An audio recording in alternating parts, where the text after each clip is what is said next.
오늘 우리에게 주시는 하나님의 말씀은 내가 주는 물 세 번째 시간으로 하나님 말씀이 선포되어졌을 때에 우리 주님께서 우리에게 주시고자 하시는 그 은혜의 그 물을 받아 마시는 저와 여러분 되시기를 주님의 이름으로 축복드립니다.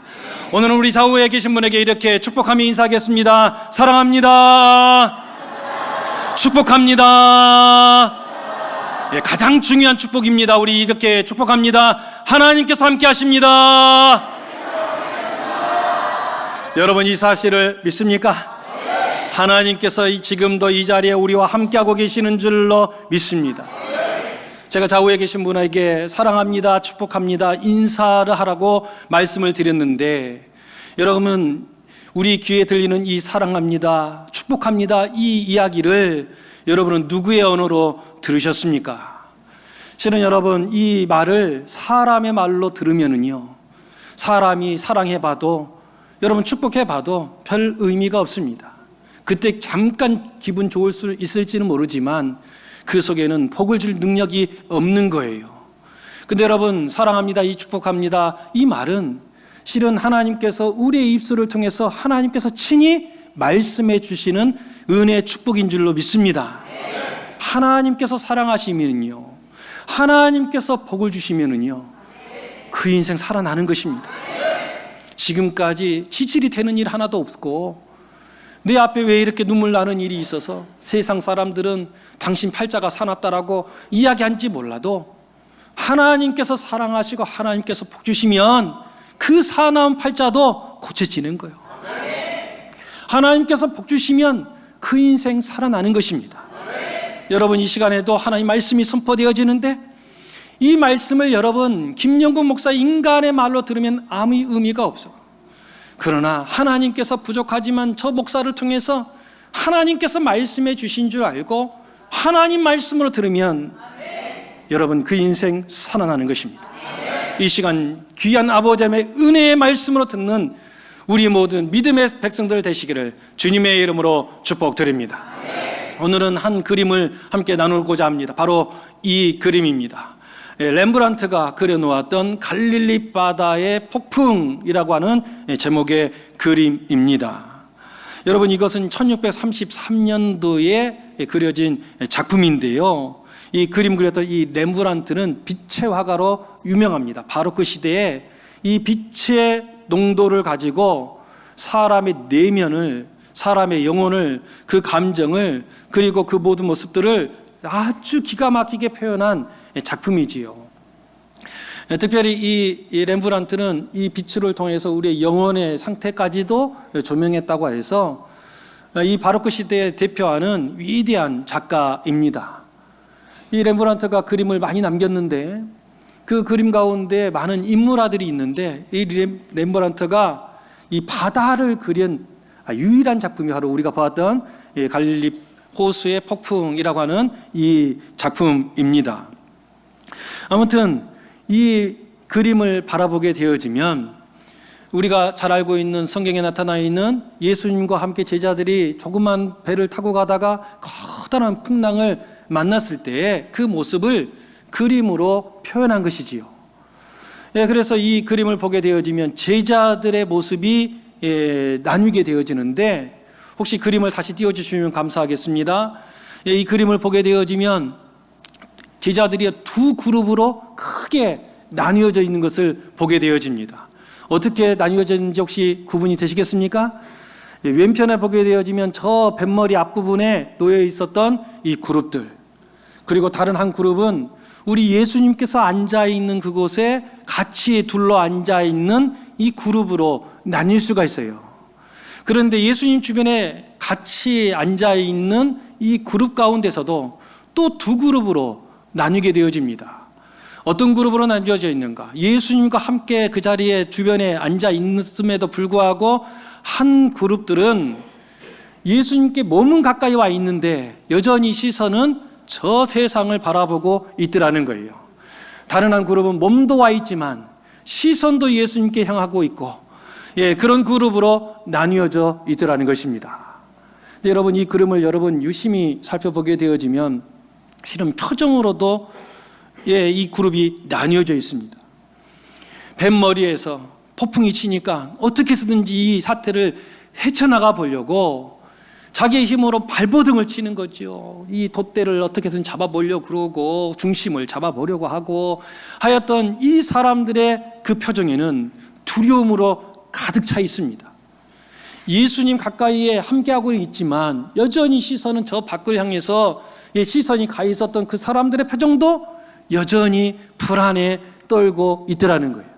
그런데 이런 폭풍 가운데도 평안한 가운데 있었던 사람들이 있어요. 누구인가? 예수님 가까이에 앉았을 뿐만이 아니라 예수님께 시선을 두고 예수님께 온전히 몸을 맡겼던 사람들에게는 평안함이 거하고 있더라는 것입니다. 실은 여러분, 이 제자들의 모습이 실은 성경 속에 등장하고 있었던 제자들의 모습이기도 하겠지만 실은 이 시대를 살아가고 있는 우리들의 자화상이기도 하더라는 것입니다. 여러분, 우리 인생을 살아갈 때 꽃길만 걸으면 얼마나 좋겠습니까? 그런데 여러분, 그 누구도 꽃길만 걷는 사람 아무도 없더라는 거예요. 뜻하지 않냐는 이런 폭풍을 만나는 그런 경우들이 얼마나 많은지 몰라. 이 길을 어떻게 헤쳐나가야 될지를 너무너무 캄캄하여서 길이 보이지 않을 때가 있어요. 그럴 때에 이 그림에 나타나 있었던 그 그룹과 같이 자기 힘으로 헤쳐나가 보려고 발버둥 치는 사람들이 있더라는 것입니다. 그런데 여러분, 그 속에는 평안함이 존재하지 않더라는 거예요. 그래서 사람들이 누구에게 찾아옵니까? 예수님께 나오잖아요. 예수님께서는 폭풍우도 잠재울 수 있고 이 세상 만물을 다 주관하시는 분이시니 예수님께 나오더라는 거예요. 그래서 이 시간에도 우리도 예수님께 나오지 않았습니까? 근데 문제는 몸은 우리 예수님께 나와서 같이 예배는 드리고 있지만 여전히 우리의 시선을 예수님께 두지 못하고 우리의 시선을 저 세상에 두고 있는 이들이 있더라는 거예요.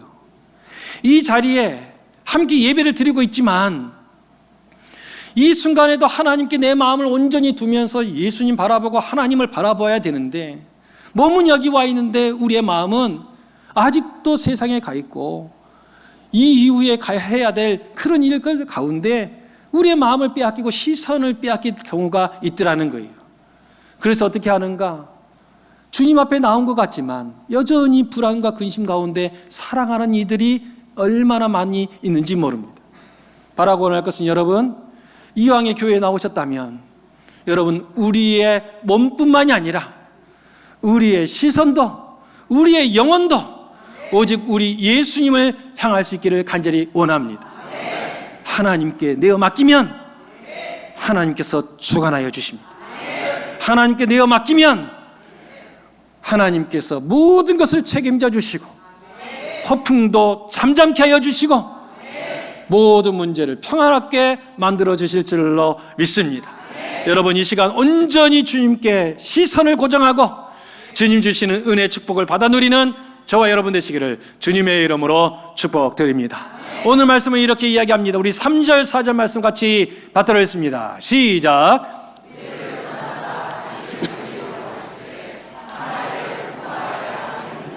아멘. 오늘 말씀을 바라보니까 예수님께서 어디를 떠났다고요? 유대를 떠났다는 거예요.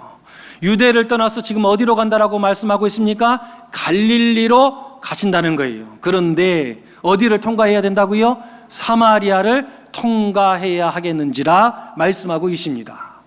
여러분, 여기 말에 보게 되어지면 이 짧은 구절에 세 개의 지명이 소개되고 있습니다. 근데 이 세 개의 지명은 그냥 소개된 것이 아니라 예수님 당시에 유대의 지역을 이야기하고 있는 거예요. 여러분, 지금 우리나라에도 이 대한민국이라고 하는 나라이지만 실은 그 속에 보면 여러 도들로 나눠져 있지요. 충청도가 있고 경상도가 있고 전라도가 있고 경기도가 있고 강원도가 제주도가 하면서 나뉘어져 있습니다. 마찬가지로 예수님 당시에 저 유대 땅도 실은 세 개 지역으로 나뉘어져 있었습니다. 그것을 바로 이렇게 지도로 표현해 보았습니다. 혹시 여러분 보이시는지 모르겠지만 장중앙에 청록색으로 되어 있는 바로 왼쪽 파란색 아래 부분에 살색으로 되어져 있는 지역이 보이십니까? 뭐라고 되어 있습니까? 유대라고 적혀 있어요. 저기가 유대예요. 지도를 잘 기억해 놓으셔야 됩니다. 유대예요. 그 유대 바로 위에 하늘색으로 적혀져 있는 지역이 나와요. 그 지역이 어디라고 이야기하고 있습니까? 사마리아. 거기가 사마리아예요. 사마리아 그 위에 보게 되어지면 약간 짙은 살색보다 조금 더 짙은 그런 색깔로 되어져 있는 데가 있지요. 어떻게 되어 있습니까? 갈릴리 이렇게 적혀져 있어요. 여러분 이 지역을 꼭 기억하셔야 되는 거예요. 근데 지금 예수님께서 어디에서 어디로 간다라고 지금 말씀하고 있습니까? 유대에서 갈릴리로 간다니까 누가 자꾸 사마리아 간다 그래요. 유대에서 어디로 간다고요?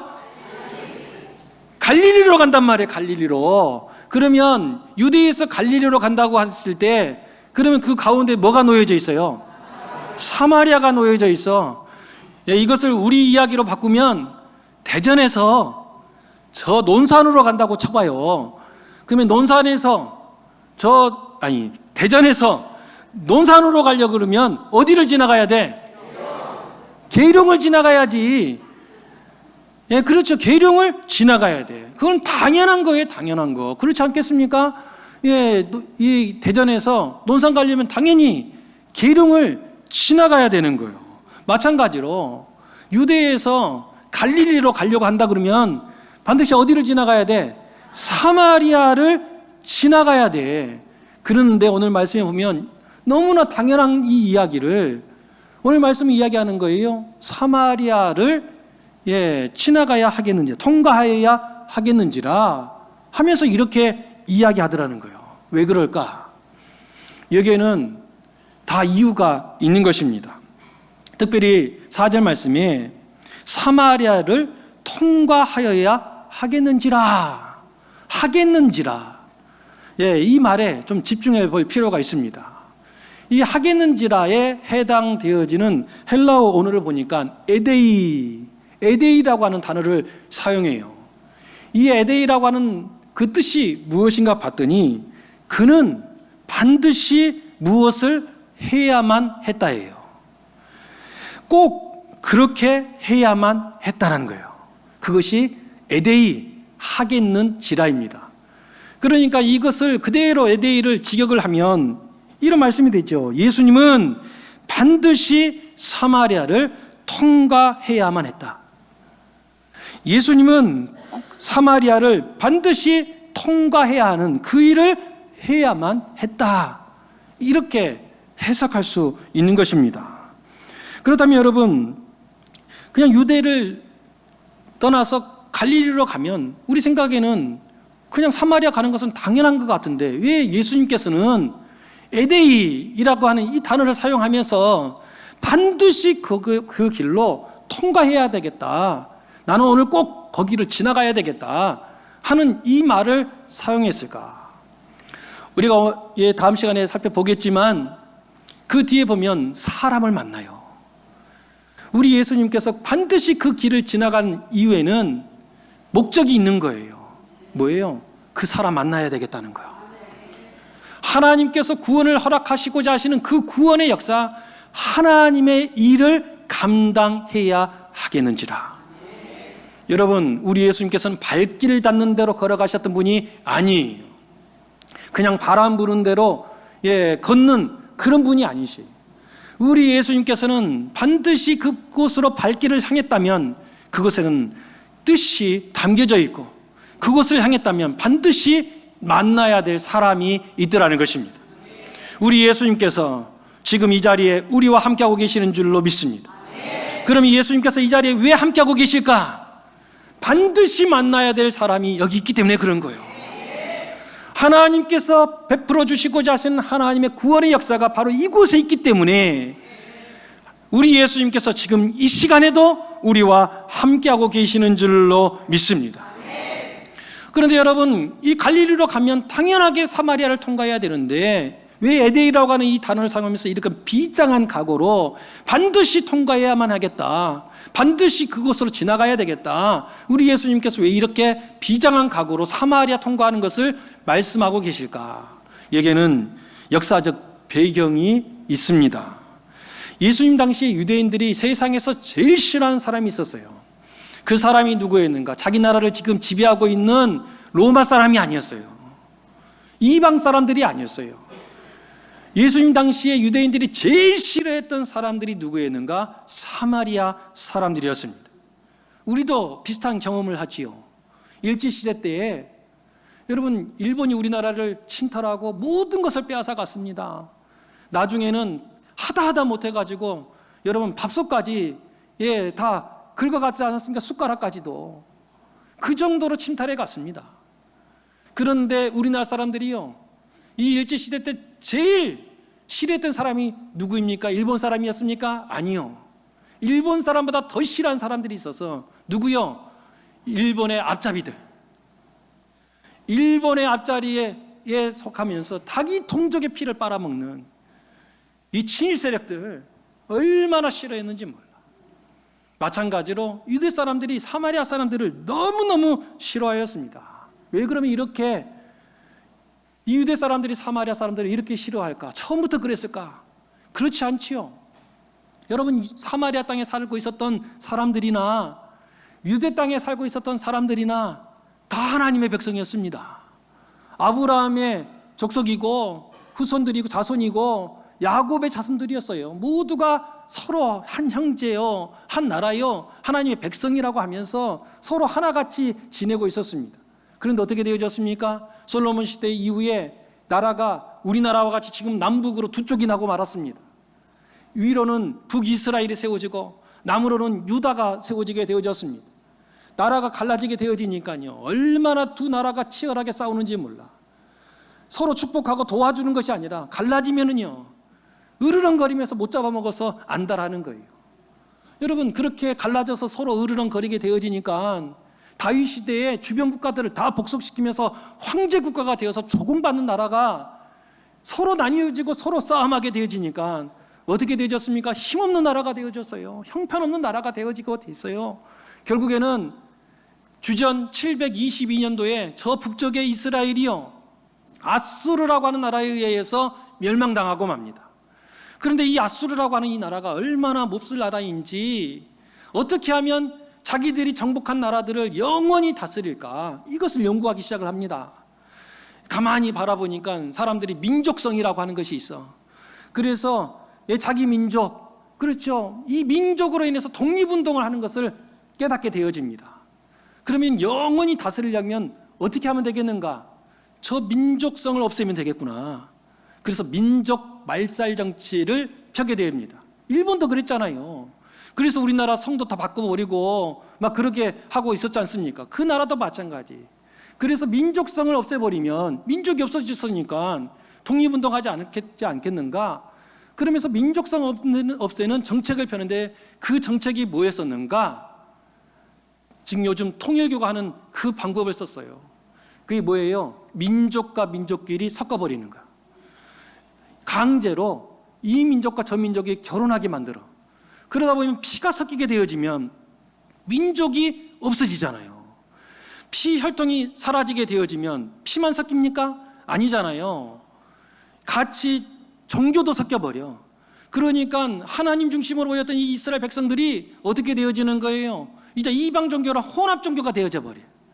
문화도 섞여버려. 그냥 니나 나나 뭐 비슷비슷한. 그러면서 이것도 아니고 저것도 아닌 민족으로 바꿔버린 정책을 펴게 되어집니다. 그러다 보니까 북이스라엘은 지금까지 지켜왔던 그 지파를 잃어버려요. 그래서 이제 더 이상 그 북이스라엘에 있었던 그 지파들을 다 소멸해버려. 종교도 막 섞여버려. 막 이렇게 되어졌습니다. 그럼에도 불구하고 이 이스라엘 땅에 살고 있으니까 그래도 한 민족이라고 하는 의식이 있었는데, 결정적으로 유대 사람들이 사마리아 사람을 증오하고 미워하는 계기가 일어납니다. 그때가 언제인가? 유대 사람들이 남유다도 결국에는 바벨론에 의하여서 멸망을 당하잖아요. 멸망을 당하면서 포로로 잡혀갔어요. 포로로 잡혀간 이후에 자기 반성을 하기 시작합니다. 황제 국가였던 이 나라가 어쩌다가 다 망했는가? 이렇게 강력한 하나님의 백성의 나라가 어쩌다가 이방인에게 이역만리까지 포로로 잡혀오는 이런 신세가 되었을까? 자기 반성을 하기 시작합니다. 그러면서 그 이유를 찾아냅니다. 그 이유가 무엇인가? 우리가 하나님을 잃어버렸다. 하나님을 제대로 섬기지 못했다. 하나님을 제대로 섬겨야 되겠다. 근데 놀랍게도 하나님께서 70년 만에 포로에서 귀환시켜 주십니다.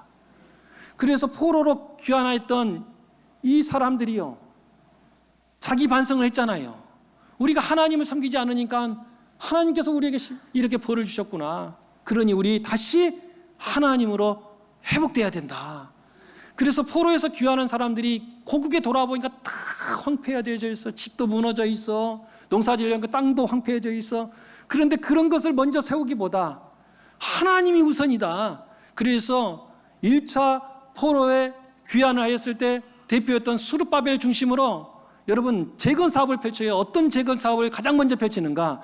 성전 재건 사업을 가장 먼저 펼치는가? 그래서 성전을 재건하는 운동을 합니다. 우리 다시 하나님으로 회복되어지자. 하나님 잘 생기면 하나님께서 다시 일으켜 세워 주시리라. 그래서 자기 집 먼저 세운 게 아니에요. 하나님의 집을 먼저 세우는 운동을 펼쳐 나가더라는 거예요. 그런데 이 하나님의 성전을 세우는데 방해하는 사람들이 있었습니다. 그러면서 아닥사스다 왕에게 막 편지를 보내서 지금 이 사람들이 엉뚱한 일들을 펼칩니다 하면서 회방을 놓았던 사람들이 있었어요. 그 회방 놓았던 사람들을 성경에 기록해 놓았어요. 에스라 4장 8절에서 10절 말씀에 바라보게 되어지면 그때 성전 건축에 방해했던 사람들의 목록들을 쭉 써겼는데 이렇게 기록해 놓았습니다. 우리 같이 받들었습니다. 시작.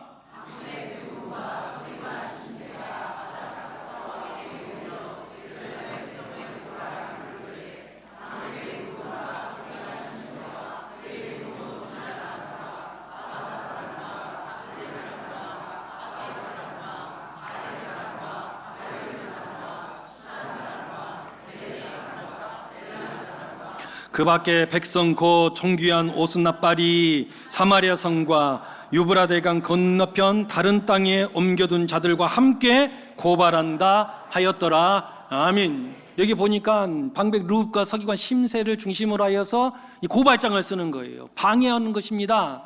그러면서 쭉 족속들에 대해서 소개하고 있는데 4장 10절 말씀 다시 한번 띄워줘 보세요. 4장 10절 말씀 보니까 그 방해하는 사람들 가운데 누가 들어있었던 거예요? 사마리아가 들어있는 거예요. 사마리아가 들어가 있어요. 다른 사람들은 이방인이니까 그럴 수 있어. 아니 저 사람들은 하나님을 모르는 사람들이니까 저럴 수가 있어. 그런데 우리가 이 나라가 이 모양 이 꼴 된 것은 하나님 섬기지 못해서 지금 하나님으로 다시 이렇게 세보려고 성전을 건축하는데 그 성전 건축하는 일에 누가 들어가 있는 거예요? 사마리아가 들어가 있는 거예요. 사마리아가. 그러니 어떻게 됩니까? 유대 사람들이 저런 몹쓸 인간들, 다른 사람도 아니고 너희들이 어떻게 그럴 수가 있냐? 너희들이 어떻게 지금 하나님 성전 세우는 것을 방해 놓을 수가 있느냐? 어떻게 거기에 들어갈 수가 있느냐? 하면서 유대 사람들이요, 이때부터 사마리아 사람들을 상종을 하지 않아. 천하의 버러지맛도 못한 인간들, 천하의 개만도 못한 인간들, 이방인들보다 더 나쁜 인간들. 그러면서 어떻게 하는가? 이방인보다 더 나쁘게 볼 뿐만이 아니라 우리 가운데 사마리아 사람과 상종하면 너도 똑같은 사람이야. 그래서 어떻게 하는 거예요? 사마리아 사람하고 상종도 안 해요. 상종하지 않을 뿐만이 아니라 저 예루살렘에서 갈릴리로 올라가려고 그러면 사마리아 땅으로 가서 걸어 올라가면 아무리 못해도 2, 3일이면 여러분 갈릴리까지 간단 말이에요. 그런데 상종하면 안 되니까, 보기도 싫으니까 그 땅을 가지도 않아. 그래서 어떻게 합니까? 삥 둘러서 광야로 돌아갔단 말이에요. 광야로 돌아가면 얼마나 힘들겠습니까? 2, 3일만 갔던 그 길을 6일, 7일 걸리는 그 길을 돌아서 올라가는 거예요. 왜요? 그만큼 싫은 거예요. 너희하고는 도저히 상종하지 않겠다는 것입니다. 그러면서 너희들은 이제 우리하고 아무 관계없어 하면서 아주 증오를 했어요. 그런데 여러분, 여기까지는 우리가 다 알고 있는 상식이고, 그렇다면 여러분, 사마리아 사람들의 입장에서 한번 생각해 보자고요. 여러분이 만약 사마리아 사람이라면 저 유대 사람들이 우리를 바라보면서 저 개만도 못한 인간들, 버러지만도 못한 인간들, 니들이 어떻게 그럴 수 있어? 너희들은 세상 제일 나쁜 인간들이야 하면서 정죄를 하는 거예요. 너희들은 아주 나쁜 인간들이다. 어떻게 하나님 성전을 하면서 여러분 지적을 하고 고발하게 되어졌을 때, 그렇다면 우리가 사마리아 사람이라면 그렇습니까? 우리가 죄를 졌습니다. 우리가 그런 성전 짓는 것에 우리가 방해했던 정말 죄인 중에 죄인입니다. 이렇게 이야기하면서 바짝 엎드릴까요? 누가 여러분에게 공격을 하고 손가락질하고 이 개만도 못한다라고 누가 손가락질하면 사람들 마음에 맞습니다, 나는 개만도 못합니다, 이렇게 이야기할 사람이 있겠습니까? 아니죠. 사마리아 사람도 할 이야기가 있는 거예요. 이런 배은망덕한 사람들 같으니라고.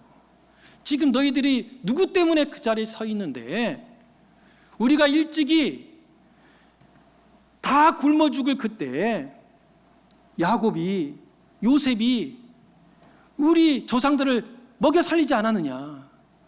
요셉이 어느 지파 사람이냐? 우리 북이스라엘 지파의 사람, 이 사마리아 땅에 살았던 사람 아니냐? 우리 때문에 너희도 산 거 아니냐? 우리 조상 때문에 너희 조상 산 거 아니냐? 이 은혜도 모르면서 어디 우리를 그냥 버러지 취급하고 개만도 못하게 하냐?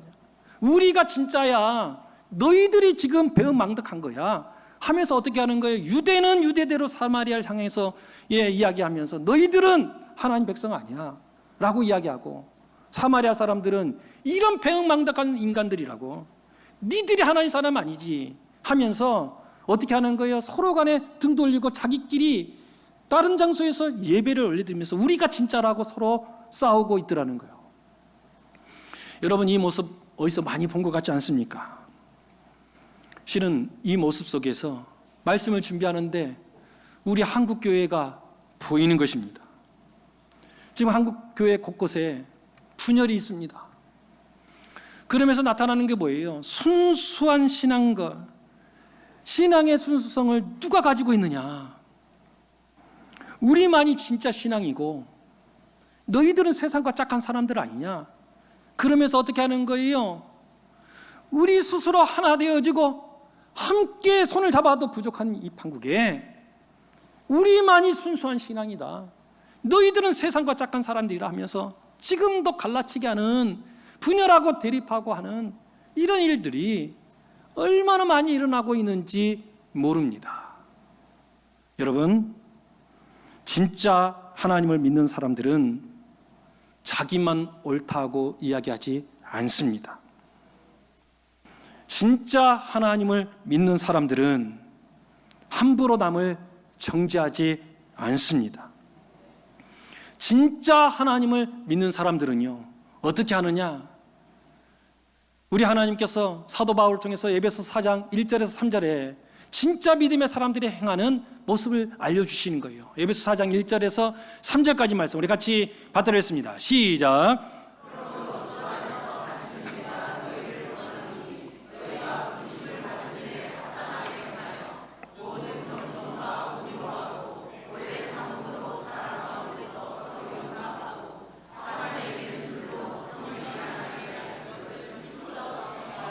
아멘. 여러분, 진짜 믿는 사람은요, 겸손과 온유를 겸비합니다. 그리고 어떻게 한다고요? 오래 참는다는 거예요. 여러분, 왜 참는 것입니까? 여러분, 나랑 똑같은 생각 가지면 참을 필요가 없지요. 여러분, 오래 참는다는 게 뭐예요? 나랑 다르다는 거예요. 나랑 다른 색깔을 가졌다는 거예요. 그럼에도 불구하고 진짜 믿음의 사람은 나랑 다른 색깔을 가졌기 때문에 잘라내는 것이 아니에요. 너는 틀렸다라고 말하지 않아요. 어떻게 한다고요? 오래 참아준다는 거예요. 계속해서 이야기합니다. 사랑으로서 뭐 한다고요? 용납해 주더라는 거예요. 다름을 인정해 주더라는 것입니다. 더 중요한 것은 3절에 뭐라고 이야기하고 있습니까? 성령이 하나 되게 하신 것을 힘써 지켜나간다는 거예요. 여러분, 우리 주님께서 이 땅에 교회를 허락하셨을 때 교회를 둘을 주신 것이 아니야. 이 교회 저 교회를 주신 것이 아니야. 한 교회를 주셨다고요. 그러니 진짜 믿음의 사람은 성령께서 힘써 지키는 그것을 우리도 지켜 나가는 거예요.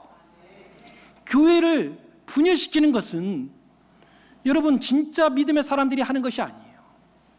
옳음을 위하여서 교회를 쪼개는 것, 그것은 믿음의 사람들이 아니에요. 진짜 믿음의 사람은 여러분 오래 참아주는 거예요. 사랑으로 용납하는 거예요. 그러면서 성령 하나님께서 하나 되게 하신 그것을 힘써 지켜 나가는 것입니다. 우리 교회 계속 부흥하고 있는 교회입니다. 부흥했다는 말이 뭐예요? 기존의 성도뿐만이 아니라 외부로부터 많은 성도님들이 유입됐다는 말을 하고 있는 것 아니겠습니까? 여러분, 그 유입된 인원들을 살펴보면요, 교단이 달라, 지역이 달라, 심지어는 국적도 다른 분이 계시더라고요. 여러분, 우리 교회는 건축을 하면서 코로나를 겪으면서 기존의 성도님들이 많이 떨어져 나갔습니다.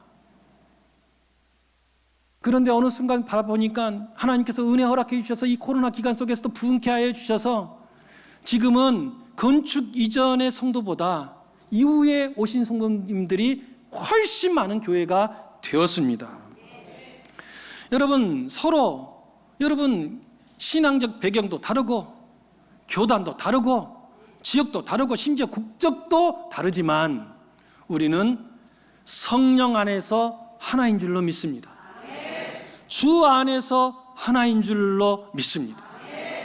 교단이 다르고 교회가 다르니 여러분 각자 다른 것들이 보일 것입니다. 그러나 여러분 진짜 믿음의 사람들은 그 다름을 주장하지 않습니다. 이전 교회에서는 그렇게 했는데 그런 이야기 하지 않아요. 진짜 믿음의 사람은요, 성령 안에서 하나됨으로 나가더라는 거예요. 좀 다를 수 있어요. 내 생각과 틀릴 수 있어요. 그러면 어떻게 할 수 있어야 되는 것입니까? 오래 참아주는 것입니다. 사랑으로 용납해 줄 수 있어야 하는 것입니다. 여러분, 좀 다르니까 튕겨나가 버려. 조금 나랑 다르니까 이건 아닌 것 같아 하면서 반목하고 지적질하고 싸움질하고 하게 되어지면 결국에는 어떻게 되어지는 거예요? 그 황제국가에 있던 이스라엘이 남과 북으로 나뉘면서 힘없는 나라가 되어지고 주변 국가에서 멸망당하는 그런 한심한 나라가 된 것처럼 여러분, 우리가 분열되어지고 나뉘어지게 되어지면 그 속에 은혜가 없고 은혜가 없으니 힘을 잃어버리게 되어지고 그러면 오히려 세상 사람들에게 조롱거리가 됩니다. 한국교회가 지금 그러고 있습니다. 그런데 여러분, 다른 교회 이야기할 것이 없어. 우리 교회는 서로 용납하는 교회인 줄로 믿습니다. 사랑으로 서로 품어주는 교회인 줄로 믿습니다. 성령이 하나 되게 하신 것을 힘써 지켜나가는 교회인 줄로 믿습니다. 사마리아와 유대가 나뉘어 있습니다. 그런데 우리 예수님께서 나뉜 그 사마리아 속으로 들어가고 계십니다. 왜요? 그 속에도 하나님의 역사가 있거든요. 이 분열이 아니라 성령 하나님 안에서, 하나님 뜻 안에서 서로 용납하고 하나 되게 하시려고 우리 예수님께서 그 사마리아 땅으로 들어가시더라는 것입니다. 여러분, 우리는 예수님 믿는 사람들입니다. 여러분, 예수님 믿는 사람, 예수님을 믿는다는 것이 뭐예요? 닮아간다는 거예요. 예수님 닮아간다는 거예요.